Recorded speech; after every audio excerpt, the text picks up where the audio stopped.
Keys to Fearlessness, Chapter 7. The Fearless Approach. Series.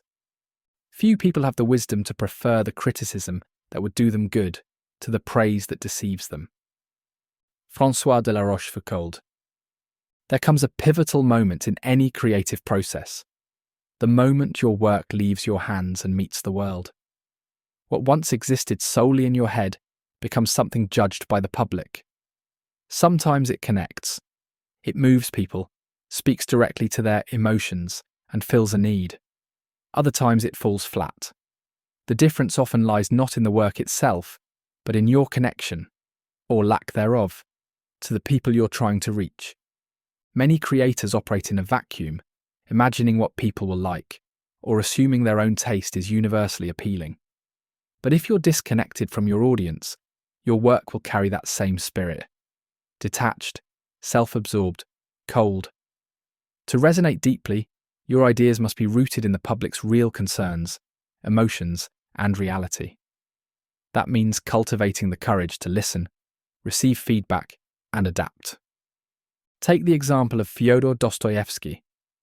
Before his time in a Siberian prison, his work spoke mainly to intellectuals.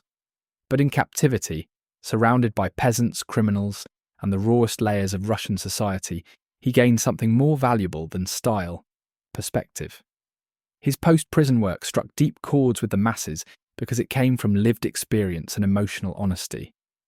If you're holding on to a sense of superiority, if you feel above criticism or think your insights are too brilliant to be questioned, that attitude seeps into your work. It repels the very people you aim to reach. And often, it's fear disguised as ego, fear of being challenged, of adapting, of being wrong. To truly lead, create, or influence, you must destroy that distance between yourself and the world.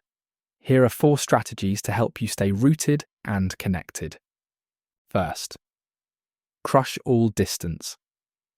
Henri de Toulouse-Lautrec was born into aristocracy, but he found his true self not in luxury, but in the gritty nightlife of Montmartre. Unlike other artists who painted the Parisian underworld from a safe distance, Lautrec immersed himself in it. He drank with dancers, sketched prostitutes, and captured every flicker of life in the Moulin Rouge with raw authenticity. His closeness to his subjects brought life to his work. People saw themselves in it. That's what your audience wants: to be seen, heard, felt. They don't want a polished presentation from a distant mountaintop. They want someone who's in it with them. Get close. Feel what your people feel. Create from that fire. Second, open informal channels of criticism and feedback. Eleanor Roosevelt wasn't just the First Lady, she was a force of fearless engagement. While her husband Franklin faced the complexity of the Great Depression, Eleanor created her own network of communication, gathering real voices from across the country. She read 300,000 letters, responded to them, and personally brought citizens to the White House to share their pain.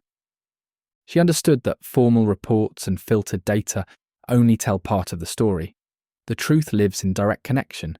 She shaped policy by relaying that raw, unfiltered feedback. And it kept the Roosevelt administration aligned with the people. You don't need perfect data, you need real voices. Open the door to criticism. Respond. Adapt. The closer you are to the source, the more powerful your solutions will be. 3. Reconnect with your base. It happens too often. Someone finds success, then starts drifting. The people who once fueled their fire are now left behind.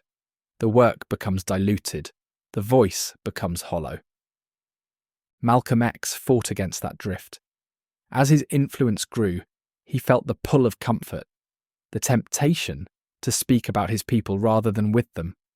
So he went back to the streets. He surrounded himself with those still suffering. He kept his anger sharp and his purpose real.